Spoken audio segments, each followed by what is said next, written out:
Today's Q&A is brought to you by SimpliSafe. Why do people run from me? Are you gonna try night sight on the Pixel 3 and feel bad about making fun of it? Look man, I am not above any of that. I'll admit, I trolled Google a little bit. I think most people, when we saw that comparison at the keynote with that iPhone XS against the Pixel 3, it definitely looked like they were exaggerating a little bit, but based off what we've seen so far with the leaks of night sight, it looks like I was wrong. Personally, I'm going to wait till the official version rolls out to review it and showcase it here on the channel, so definitely stay tuned because I will absolutely be doing a showcase on that. But again, based off some of these images, it looks amazing, and I am 100% eating my words, so well done Google, I was wrong. Most recent gear purchase that we should convince Marquez to buy. Vin, you are always looking to make Marquez buy stuff. He is not going to approve. For real though, I don't know if there's really anything recently here that we've picked up that we could convince him to buy. He's never gonna go airy. He's all about them Ks and 30 frames per second. But maybe if I flip that and go for a piece of gear that we want eventually is the Airy Trinity stabilizer system, which, oh my God, looks even cooler than your robots. I have watched this video so many times. Oh my goodness, it looks amazing. The way they have this giant camera rig just up there and the dude is just swinging it around like a Ronin S just blows my mind. Clearly Airy has color science down, but the engineering behind this is like next level. So Vin, grab Marquez's credit card, buy two, send one here, and we'll call it a day. What would you like to return, Blockbuster or Circuit City? Courtney, my guy, that is a great but simple question to answer. Hands down, no questions asked, all day long, Hollywood Video. Who has the best hard part and why is it mine? Look man, I'm not even gonna try and compete with you on that level. I have done the hard part before, but I'm gonna be honest, it is way too much work. You gotta get that like line perfectly smack down your head and then maintain it like every week. And honestly, I'm just too lazy for that. So golf clap, all the applause in the world for you for rocking that so well. Name one YouTuber you have not worked with but you would love to. That is an amazing question. And I would have to say right now, it's gotta be Peter McKinnon. One, amazing personality, but two, the creativity he brings into his videos just kind of like gets my brain going, makes me want to be better. So yeah, Peter, what's up? I'll head down to Toronto. Let's collab. What all can we expect at TLD Breakdown? That is a great question, my friend, and to kind of break that down. I'm sorry.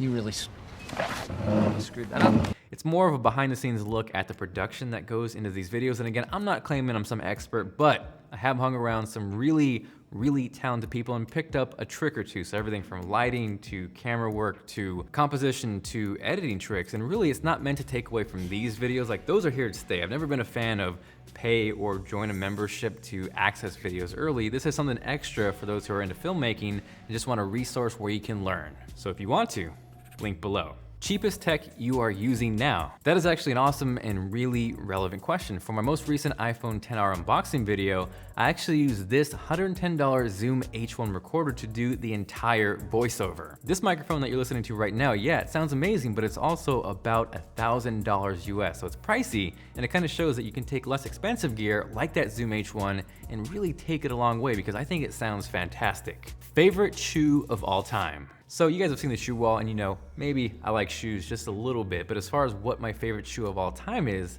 that's easy. Bam! The original human race in this beautiful TLD blue. What do you use on your hair, man? I feel like I've answered this question before, but just to throw it back out there, it's nothing fancy, nothing crazy, just this $7 Suavecito matte version. That's the key though. Don't get the regular one, get the matte. It works better, smells amazing. I recommend it. Link below. Do you still expect an SE2? Honestly, as much as I would like to see an SE2, mainly because Apple has really gone away from any kind of smaller form factor phone. The iPhone XS now starts at 5.8 inches, we have the iPhone XR at 6.1, and then we have the massive 6.5 inch iPhone XS Max, and there's really not an option for people who prefer small phones. I know some of you out there are probably thinking, why the heck would I want an iPhone SE size phone? That's crazy, but you'd be surprised. There's a lot of people out there who don't want to give up their SE because they love that form factor. If you're one of them, let me know with a comment down below. How much can you bench? Not nearly as much as Evans. That dude is jacked. Thoughts on the V40? That is honestly probably the most underrated phone of 2018. There's so much that's good about it, but it's just like LG just keeps screwing up with some of the things they do with their marketing. So I think no one really cares about LG, which is sad because yeah, again, there's a lot of really good about that phone. The DAC on the thing sounds amazing. Like I took it around and used it for like a week and it made me really want to reconsider my life and use wired headphones. It was that good. If you guys want to check out that video, I covered it recently. Hey Vector, be quiet. He really doesn't want to be quiet. List all your favorite iPhone XR colors in order.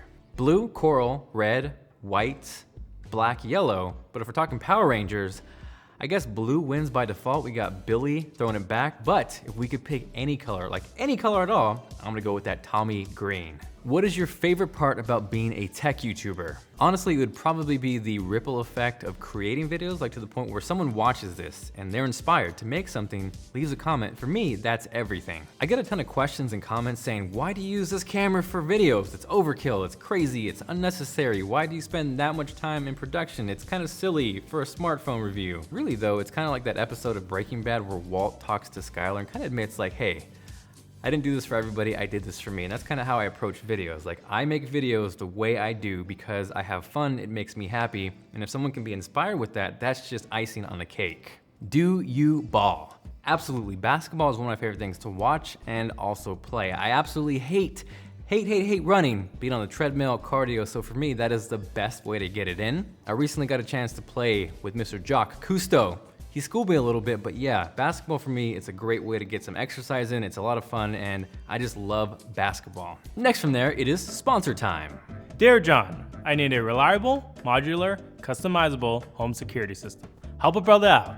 Rich, that is a great question, and I think my friends over at SimpliSafe can definitely help you out. SimpliSafe is an incredibly effective and reliable home security system. They're actually monitored by professionals 24 hours a day, 7 days a week, and will call you in an emergency and even call the police if you need the extra help. For us over here at the office, we got a ton of tech, a lot of gear, so security is a big deal. What I like most about SimpliSafe is one, the modularity, so you kind of pick and choose and build out your perfect security system to fit your needs. And then from there, it's both easy and intuitive to set up and use because nobody wants to bang their head, lose their mind setting up home tech, and with this, you won't have to. There's also small things like reminders saying, hey, you left your door open, you might want to close that, which I have done way too many times. Pricing is great, there's no contracts, there's no hidden fees, and overall, it's just a really well-rounded security system. So Rich, my friend, head over to simplisafe.com/TLD and get the help you need. Which Apple commercial you like the most? So if you follow me on Twitter, you've probably seen me tweet about how good Apple's cinematography is. Like whether you love them or you hate them, what they do in terms of that is like next level. As far as what my favorite commercial would be, I would say recently it's gotta be the HomePod commercial that was directed by Spike Jonze. Like what they did in terms of how it looked like it was effects, but it was actually practical was insane. And if you haven't watched the behind the scenes, check it out now because it will blow your mind. Where do you get your music from? So music is huge for me. It's like an integral part of the editing process for me. Like I will actually sit there and just go through playlists and song after song, and they will actually dictate and affect how I edit a video. I'm sure most of you out there know what Epidemic Sound is, which is fantastic, but recently I've gotten a music bed, which is like next level. For me, there's just so many more actual like CD-like tracks, if that makes sense, where the vocals are great, the instrumentals are great, and yeah, it's just a great all-around package. It's a little more pricey, but again, for me, it's more of like a creative, inspirational thing, and I would definitely recommend. Your dream AirPods. Dream AirPods, huh? One, I would definitely love to see Apple offer some colored versions, especially with the release of the iPhone XR. If they had matching versions of those or space gray or gold, that would be incredible. Secondly, I've always kind of wanted some sort of like haptic feedback, almost like Apple Watch type functionality where if you get a call or a text, maybe it will alert you through your AirPods. I think that would be awesome. Lastly, AirPods don't sound bad, but they definitely have room for improvement. For me, one of the biggest drawbacks with AirPods is the sound isolation. So if you're at the gym or on an airplane, forget it. The noise just leaks through and punches your ears in their ear faces. iPhone 10 or 10R. So if you've never owned an iPhone 10 or 10R and you're looking to buy one of those, I would probably honestly lean towards the 10R. The A12 chip inside the 10R is blazing fast, plus you're getting all the current camera features like portrait mode and adjustable aperture, which I think is awesome. The LCD panel is definitely a slight step down in terms of quality versus OLED, but I think what you're gaining as far as features, the better battery life, I think makes it a better buy for most people. And if you want a more in-depth breakdown, make sure you check out my 10R review, which you can check out up here or down below. So thank you guys very much for watching. Hopefully you enjoyed the video. If you did and you are feeling like being awesome, make sure you guys go Jonathan was wrong about the Google Pixel 3 on that like button, and I will catch you guys later.